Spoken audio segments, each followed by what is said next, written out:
kakagitera byose biracagira gute iyo sida yakira kanseri yakira diyabete yakira izo mpyiko zakira akabira kagitera byose biracagira gute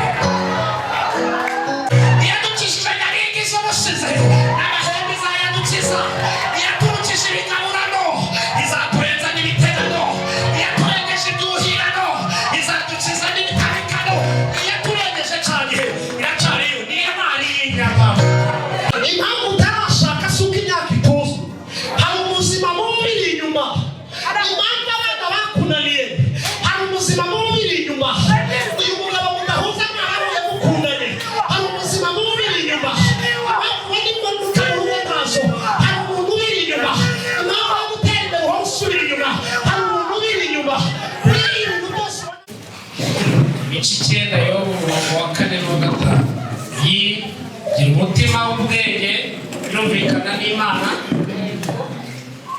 kandi ni intwari y'inyamabuye ninde wayinangiriye akagubwa neza yimura imisozi itabimenye ikayubikana uburakari bwayo mwakire neza ijambo ry'Imana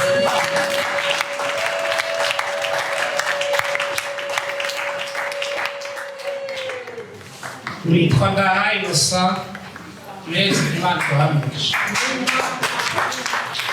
hanyuma duhaye ikaze mwese abari hano n'abari hirya y'aha twicaye tubaye ikaze mu mwanya w'ijambo ry'Imana hanyuma mbanze mbahe intashyo za bene so tuba twagize abatubwiye ngo muzatera n'ahandi muzabasuhuza cyane aho nari nejo babwiye ngo ndi buterane uyu munsi mbahereze intashyo nimuzakira nimba abana beza batari ibisambo mwamumpaye izindi zo gutwarisha Imana ibambere umugisha mwinshi muzaniye ijambo rivuga ngo niyo cyangwa se ibyo biraza kumvwa n'abumvise icyo mvuze ngo hari abantu baje hano baraye bakubiswe abandi baje baraye babenzwe abandi baraye baje bahawe impapuro zibirukana mu kazi abaraye ahawe urupapuro rwa piriyave aruwaje abwiwe ko ari ikigo ryari umuteramwaka aruwaje nyirinza amubwira ngo banguke ibifunguzo zanjye aruwaje akwekera butike kuko atarishyura agaciro mu gishanga umuhanda akawuyorera aruwaje ahunga abana ngo batamwaka ibya saa sita hano baba bari aruwaje ahunga abaturanyi aruwaje ajijisha ngo bagire kagiye mu kazi aruwaje avuga ati ninaka unga isigaye nayisonga y'umugoroba bihaniremo n'umunsi nirwa mu rugo ndayirya umugoroba bicange agatamporeza ngaze hano kugira ngo umunsi amasaha yisunike izo ngeri zose hano ziba zihari hanyuma rero hari uwo cyaraye gitikuye mu rubavu aravuga ngo kwa kane binyabirirwamo uwo nawe yazanywe n'icyo hari uwaraye arose nabi inka zimwirukankana ahita yibuka ko uyu munsi bari busenge hari uwaraye arota ava mu mazi abona ava mu byobo uwo ngubwoba nawe bwamuzanye hari uwaraye abonye arimo aguguna ibigori abonye adasobanukiwe tuwaje kuyibaza mu biki bivugaho hano haba harimo ingeri nyinshi ariko harimo no mu bandi muri abo bose mvuze harimo umuntu wabitse ibyombo abika imyenda reka akaza reka gucuruza arafunga aravuga ngo ngiye gusenga ngiye gusenga uwo rero ntiyaje ahubwo yaje kugira ngo uwo rero niwe ngiye gukorana nawe cyane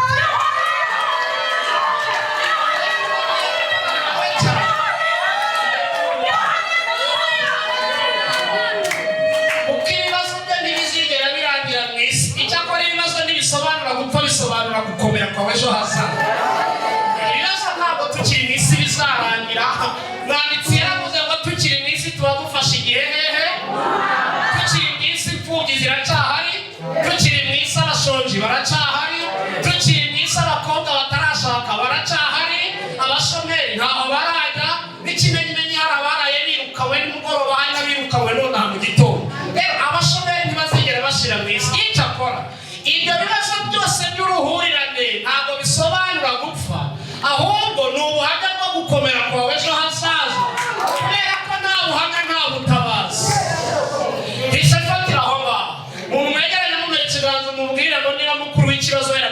murumuna wacu ntacyo azakugira. Mukuru w'ikibazo wamusize uhumeka, murumuna w'ikibazo nta kintu azakugira ndetse ubwoba bw'amazimu. Icyari gikomeye cyaramusize, icyoroheje munsi yacyo ntacyo kizakugira. Seburani biserato naribuza ngo niba mukuru w'ikibazo yaramusize uhumeka w'abazima, tangariza murumuna wacu mubwire ngo nawe uzasiga, nawe uzasiga, na mukuru wawe yarasize nawe ntacyo uzangira. Tangariza abazimu babwire ngo mbere y'uko uza hari abandi baje mbere yawe nabo barasiga. Wamuzire hari uwaje mbere yawe yarasize nawe uzasiga. Wahembewe amambere hari ayasize nawe uzasiga. Wanzarawe hari n'iyaje mbere yawe irasiga nawe uzasiga. Wagukenewe hari ubwigeze buza mbere yawe nawe uzasiga. Warwarawe hari ibiyakubanjirije niyo yarasize nawe uzasiga. Mwagiye musuzugura basa tenda haleluya.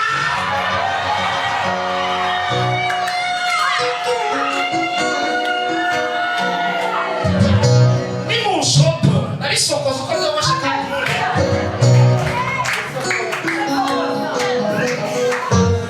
hariya ntabwo banyumva reka nibwira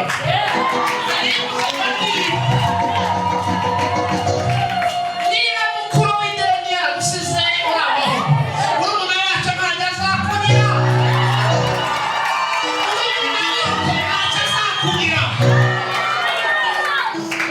Urumva imbere ngo yarayinyuzeho n'ipusi yarahaciye iragusiga ntacyo uzaba.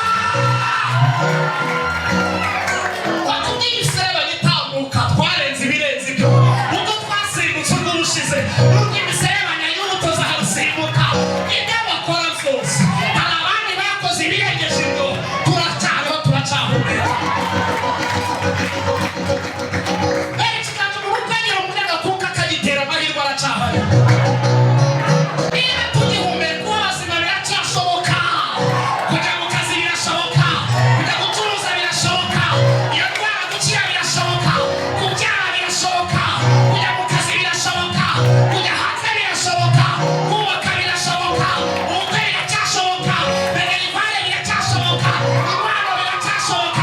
Niba kuko akagitera byose biracyashoboka.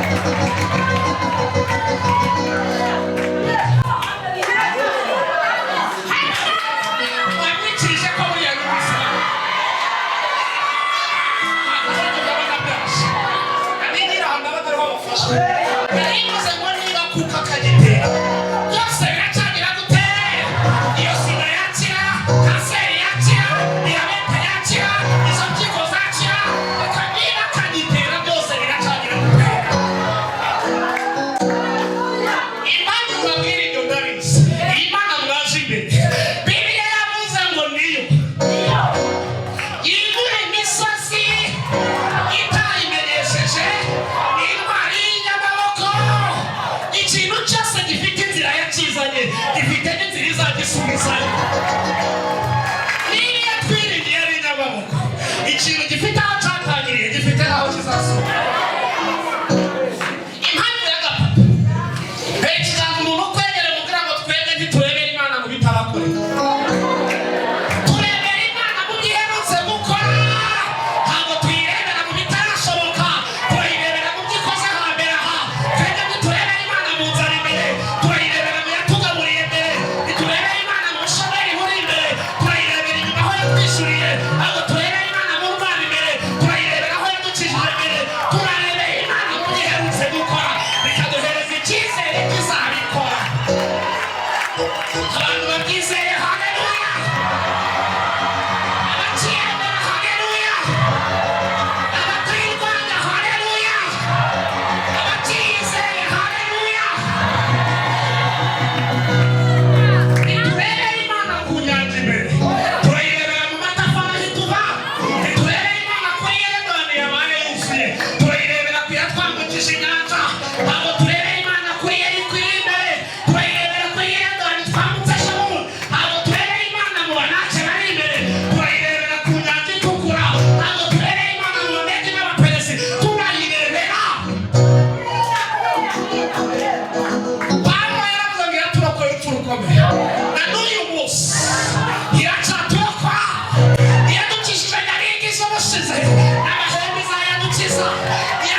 ibikaburano izaturenza n'ibiterano, yaturengeje ibyuhirano izadukiza n'ibitarikano, yaturengeje cyane iracariyo niyo mari y'inyama.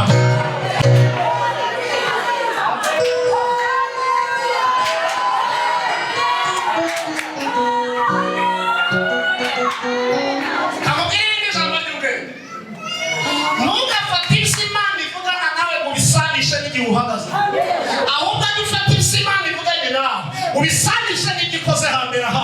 Bizatuma ubona neza y'Imana, bizatuma ubona ukuboko kw'Imana. Nurebera Imana mu bushomeri imbere, hanyuma Imana ikubwira akazi uzayibona, ariko nuyirebera mu yishyurira abantu n'akazi uzizera ko azaguha akazi. Nurebera Imana mu bagaburira batakora, uzabona Imana yambika kandi hejuru. Ishobora twarayibo twicaranye n'abantu abazi neza ko iyi Imana yagaburira umuntu agakora, yagaburira umuntu nta mashuri, yakigisha abana nta sapoti. Ibyo iherutse gukora hambere biraduhereza icyizere kibiri imbere, ibitarakoreka bizashoboka. Ugasanisha ibintu Imana ivugana nawe, habe mu mwandiko, habe mu kanwa k'abahanuzi, habe mu nzozi n'ahantu. Ntugafate ibintu Imana ivuganye nawe ubisanishe n'umwanya uhagaze mu uwo mwanya, ahubwo jya ubisanisha no mu gihe uherutse gukoresha uzabona imbaraga z'Imana. Ikindi cyiyongereyeho gikomeye, ntuzakore ikosa ryo kwibagirwa ubuhamya bw'urugendo wagendanyemo n'Imana. Iyo wibuka urugendo wagendanye n'Imana biguhereza icyizere cy'ahandi muzagerana. Uyu mwanya twicaye aha ngaha nubwo akazi kataraza, nubwo amafaranga ataraza, nubwo imikorere itaraza, ariko hari umunsi twayibonye mu bitaro, hari umunsi twayibonye mu rubyaro, hari umunsi twayibonye yishyura inzu, hari umunsi twayibonye igabura. Muri Covid twarayibonye aho ntawe wasohokaga, twarariye twaranyweye.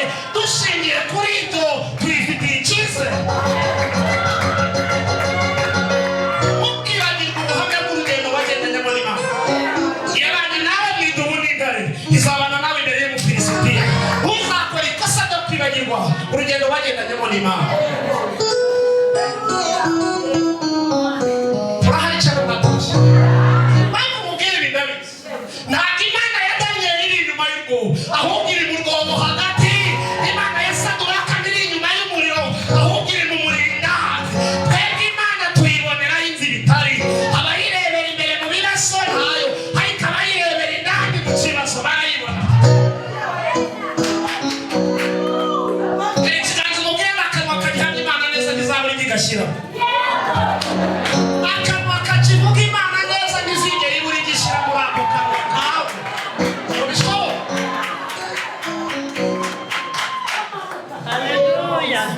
Abari basi ngo mwaratuye mwariyakiriye mu butayu. Mu butayu ntabwo bahatura n'aho banyura. Abari barahafashe ibibanza ndabirukanye mu izina rya Yesu, ndabasohora muri ubwo butayu. Iyo nzara ntabwo ari iyo guturamo, ubwo bushomeri si ubwo guturamo, oya, iyo ndwara ntabwo ari iyo guturamo. Abamaze kwiyakira basohoye muri ubwo butayu, ndabirukanye. Mu butayu n'aho banyura ntabwo ari aho batura. Iyo babahaye ibibanza mu butayu, ubutayu n'aho banyura bajya i Kanani ntabwo ari aho gutura. Abamaze kwiyakira bakaje karemerwa kati kagace kaje karemerwa mwagakuye he?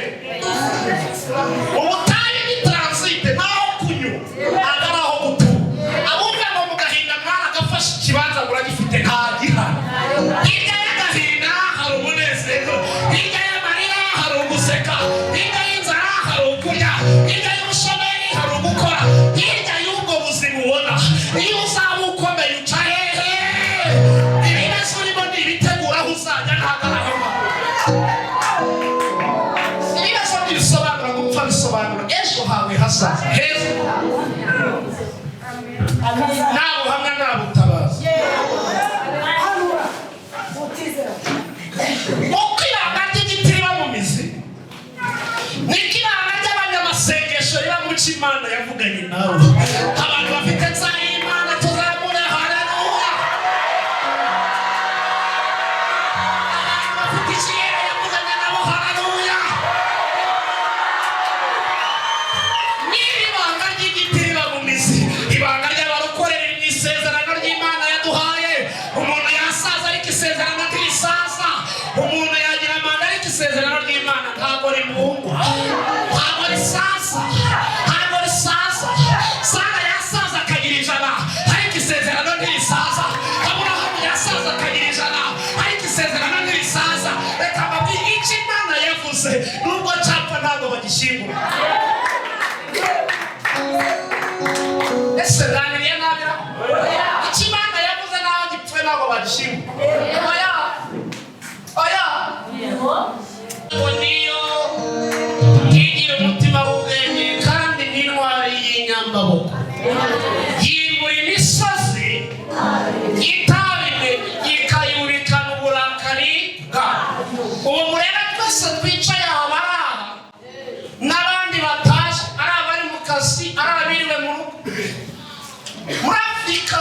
Burayi, Aziya n'ahandi. Buri muntu wese ku giti cye afite umusozi. Umuntu ugituye isi wese afite umusozi.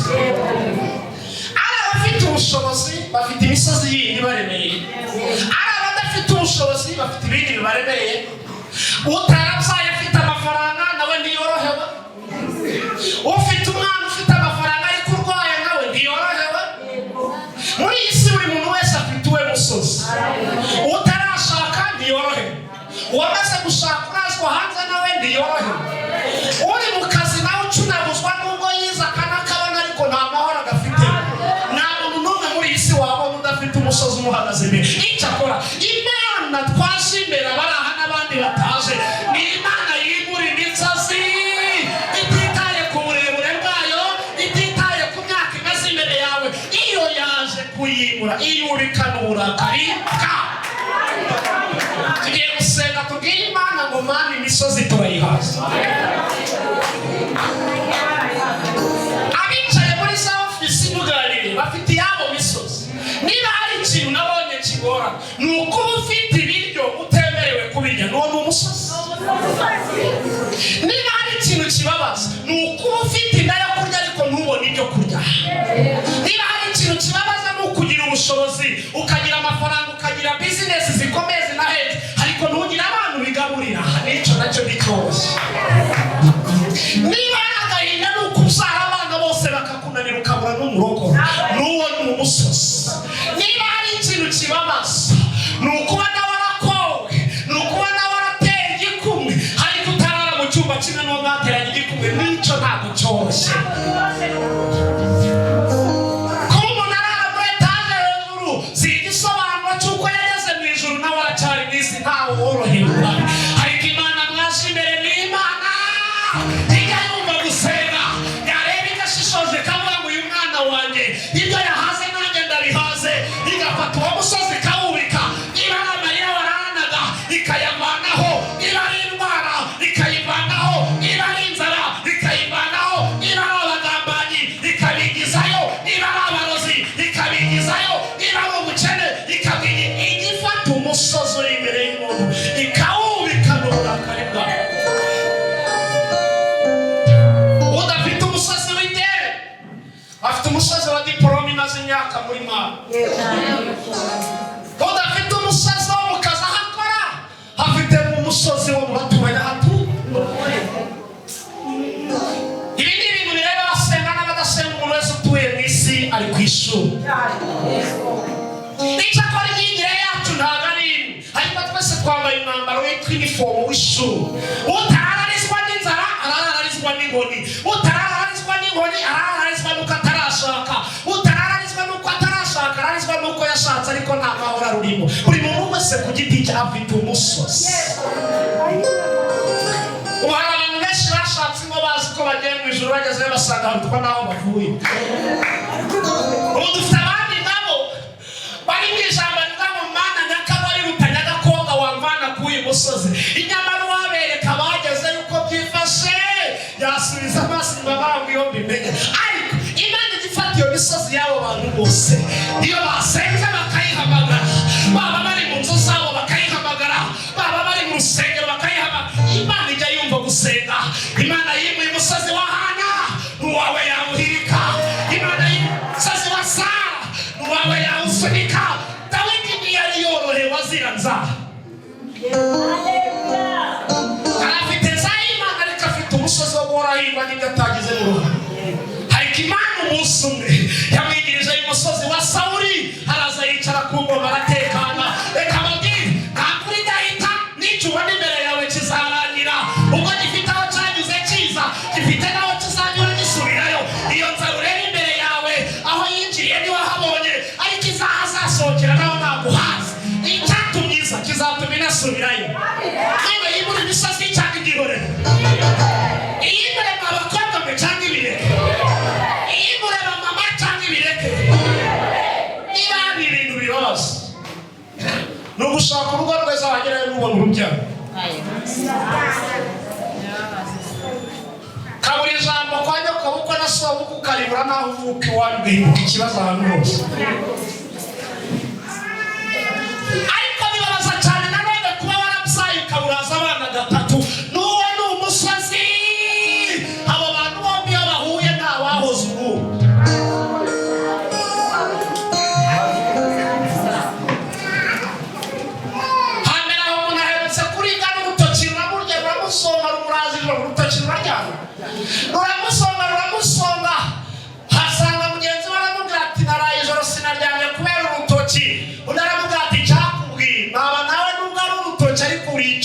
jewe cyo nikoreye ahantu ikinyemera no kwicara nanjye naraye mpagaze nubwo nawe waraye uhagaze ariko naba nawe uricara uwo nawe yarasimugaramuganye yasanga ngiye yaramurusha ikibazo mu gihe akirimo kwitatsatatsa imukura tarororo iryinyo ryandajije ubu nta kintu mbasha gutamira abandi ati naba nawe n'iryinyo gusa watubwira ijisho ijoro ryandaje buri muntu wese arababaye birangira buri muntu wese afite ikibazo barangije bararebana baravuga turabizi niba ari uko bimeze baye agaciro indwara yawe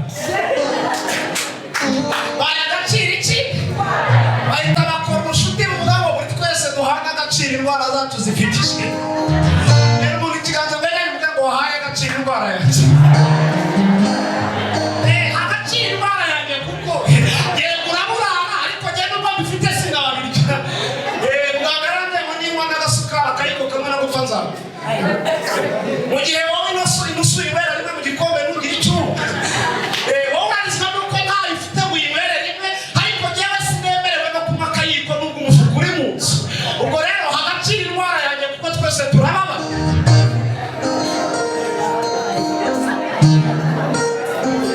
iyo nusu y'umuceri wahaza mu bintu bya mirope wabihaza hari undi noneho wandikiwe igitoki cyokeje atemerewe no kurya n'ibyo mu mavuta naba nawe ushyiraho dodo n'ubunyobwa ukabimira ntugire ingaruka hari undi rero utemerewe ushinzwe kurya ibyokeje gusa bitagira umuntu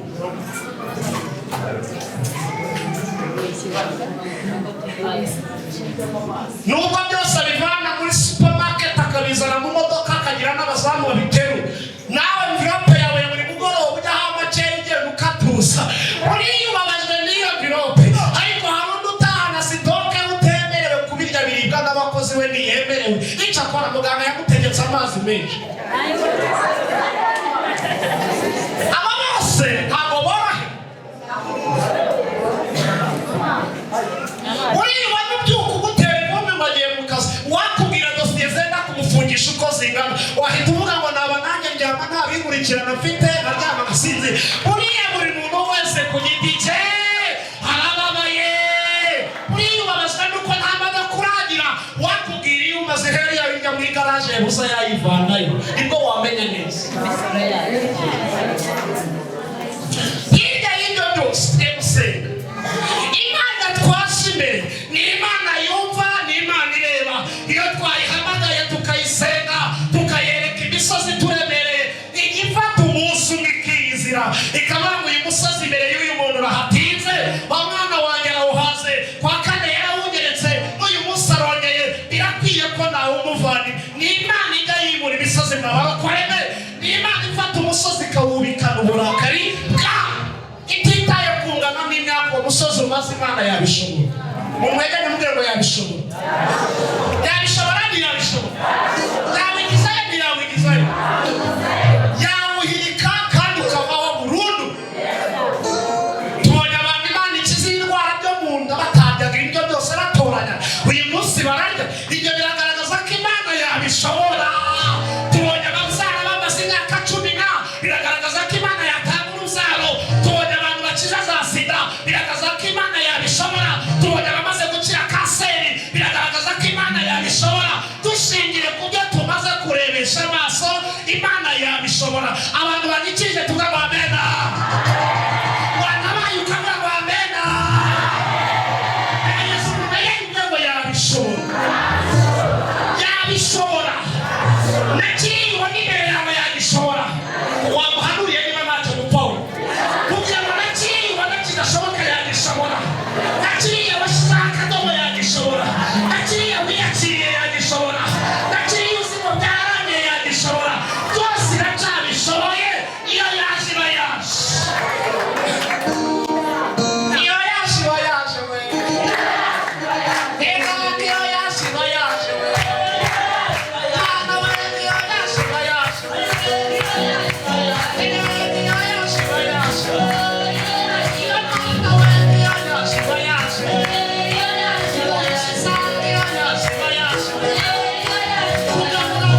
intego yo gusenga.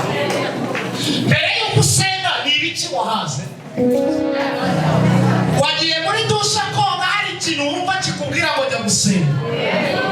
Icyo kintu wahaze wumva warambiwe bikaba ngombwa kukizanira Imana. Tugiye gusenga tubwire Imana ngo wabyubikanye buraka ariko natwe twabihaze. Ninde wabwiye kagahinda kandikiwe abaroko? Mwabisomye ko inzara yandikiwe abantu basenga. Mubisoma mu kihe gitabo k'abashomeri bagomba kuba ari abarokore? Imana irebe ikamenya amashuka urara ikareba ahantu urara. Ndiye kwiyinginga uyu mugoroba uriya musozi wubike ako gahinda umaranye imyaka gazi Imana yakavanaho birashoboka. Singiye kuba yagacishije nabonye nawe yakakuvura. Iyo ndwara wazaniye Imana singiye abantu imaze gukiza nawe yayivanaho bigashoboka. Abantu imaze kugaburira nabonye nawe yakugaburira bigashoboka. Bona abantu Imana imaze guha akazi kubwo gusenga nawe yaguha imikorere bigashoboka. Umuntu ubyizeye aba yuzamura haleluya we.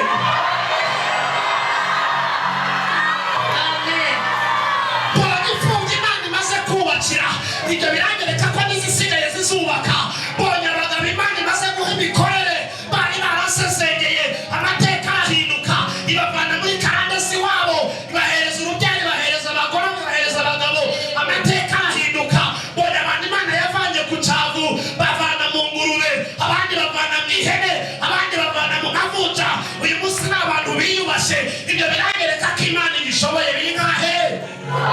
Imana ishoboye bingahe n'abarokore neza? Zamuka haleluya, zamuka haleluya, ikigize haleluya. Hari ibintu tutagiye tugira n'uruhare. Ngiye kukwereka uburyo usenga ushingiye wahereye uvugana n'Imana mu mwandiko, mu nzozi, mu ijambo, mu ndirimbo, ibyo wihanuriye ku giti cyawe, ibyo byose Imana wabwiraga yumva. Ariko ikibazo hari igihe usenga imbere y'umusozi ugahora usengera imbere y'umusozi, umusozi ukagenda ugahinduka umusozi bitewe n'icyawuze. Ubu hari abantu bafite imisozi isurikwa n'abavandimwe babo. Abakaguteje imbere nibo bagusubiza hasi. Ufite abantu bafite imisozi bashyiriweho n'imiryango yabo. Abakaguzamuye nibo bagusubiza hasi. Ufite abantu bafite imisozi batewe n'aho bavuka inkomoko yabo bakabakurikiza imivumo ngo ntibazagira icyo bageraho, ntibazakora ubukwe, ntibazashaka, ntibazabyara, ntibazacuruza, ntibazatunga amazu. Iyo mivumo yo mu buzima bari aho bakomoka bigatuma bahora basengera imbere y'umusozi utuma ntaho bagera. Ariko uyu mugoroba Imana mwaje imbere, Imana yimura imisozi atitawe bayizanye bayishyize imbere yawe. Ni Imana yimura imisozi ikayikuraho. Se hari umuntu ubwizeye muri iri teraniro natatu Imana yabishobora? Hari umuntu wizeye ko Imana yabishobora? Ubu dufite abantu bagiye bavuka ahantu hamwe bafite ibintu bagiye bakorera ku nyama tutazi tutaranabaho, ibindi bakabikorera mu busu bw'ibyatsi tudahari, ibindi bakabikorera ku nzoga tudahari, ibindi bakabikorera ku buhera bwabo banambaye ubusa n'ibindi n'ibindi.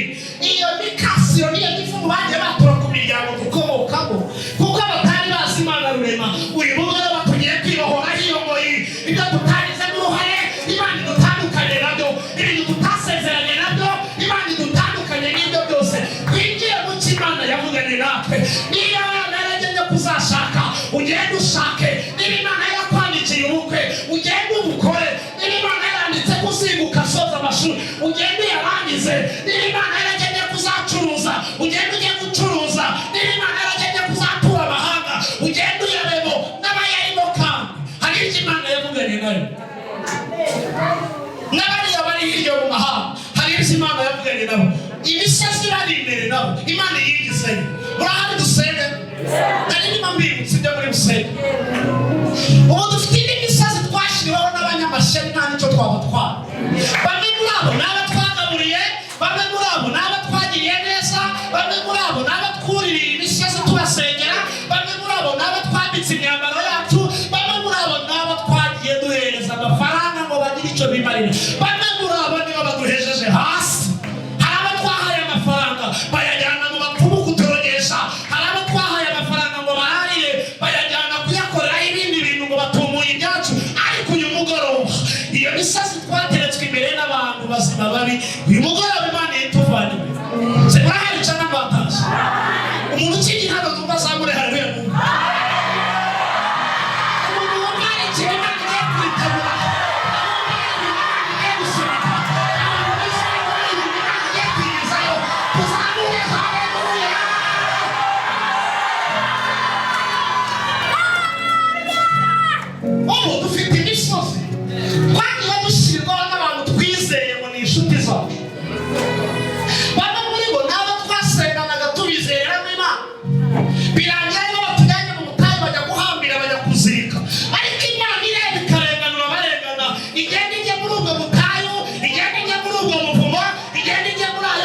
inshuti z'umuvuzi zisunike, iyo misozi y'abanyamashari basunike, iyo misozi y'abantu babi mu buzima bwacu. Imana idukura imbere y'umwaka. Zawe umuntu byakirega zabura hariya n'umvura.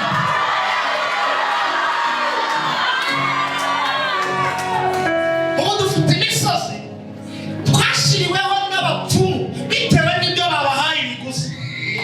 Bafata amafoto yacu bayashyira munsi y'amabuye, bafata ayandi barayashyingura ikuzimu mu bitaka, bafata ayandi bayajyana mu mazi atemba. Ubu dufite abantu birirwa bagenda ariko ubuzima bwabo hari abandi bantu babufite mu biganza. Uyu mugoroba tugiye kubwira Imana ngo nawe nutuvaneyo. Ari abo bajyanye mu mazi atemba bagaruke, ari abo batabye ari bazima bagaruke, ari abo bafashe amahirwe yabo bakayataba ayo yose agaruke, abo bazirikiye mu biti baveyo, abo bajyanye hirya nyuma y'ibihugu baveyo, abo bajyanye mu bapfumu bakababitsa amafoto yabo, aho hose bagombe baveyo. Hari umuntu ubwizera zaburi hariya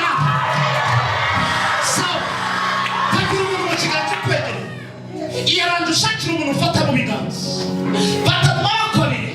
Uyu mugana Imana iguhindura umuhanuzi wo mu mufasha.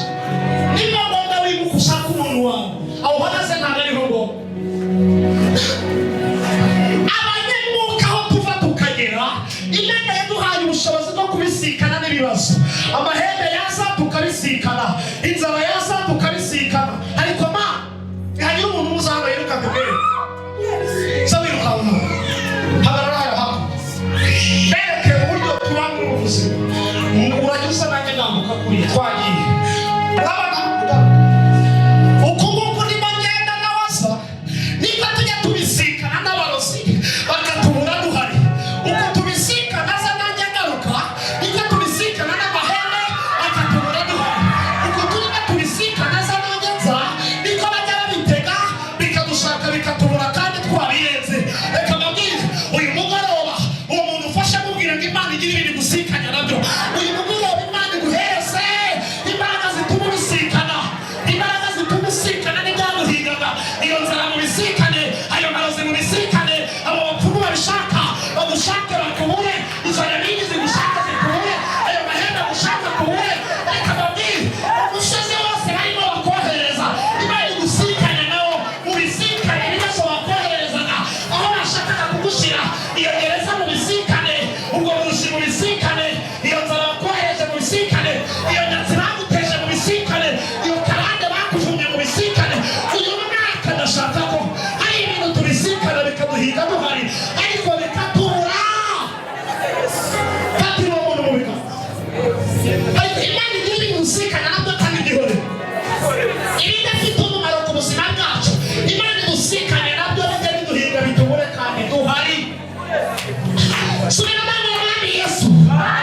Uyu mugoroba wagufasha mu biganza bibiri ko nikugapiga ibintu bibera mu buzima byose wabiri mu mwuka. Niba nta muntu ufite yaraje umuhige paka umwuka, ndakwibutsa ko ibibazo byose ufite 90% hari umuntu ubiri. Impamvu utarashaka si uko imyaka ituze, hari ubuzima bubi inyuma. Impamvu abana bakunaniye, hari ubuzima bubi inyuma. Uyu mugabo mudahuza mwawe yamukundanye, hari ubuzima bubi inyuma. Impamvu nibwo mutaruwe ntazo, hari umuntu ubiri inyuma. Impamvu yo gutera imbere wowe usubira inyuma, hari umuntu ubiri inyuma. Muri ibintu byose ubona byanze hari ikintu kibyihishe inyuma. Niyo mpamvu mubwiye gufata uwo muntu. Imana iragukoresheje kuri uwo muntu ufashe ubuzima arimo, hari uwabumushyizemo. Imana igiye kugukoresha nawe nk'umuntu umuvanisha imbaraga z'Imana. Iki gikorwa cy'ubuhanuzi ntukinegereje. Ibyo biganza ufashe hari abazima babi bigeze babikoramo, bamusigira umuvumo, bamusigira inyatsi, bamusigira ubutindi, bamusigira iminyuma y'ubukene. Imana igiye kugukoresha wowe umufashe, aba ari nawe umuhambura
byose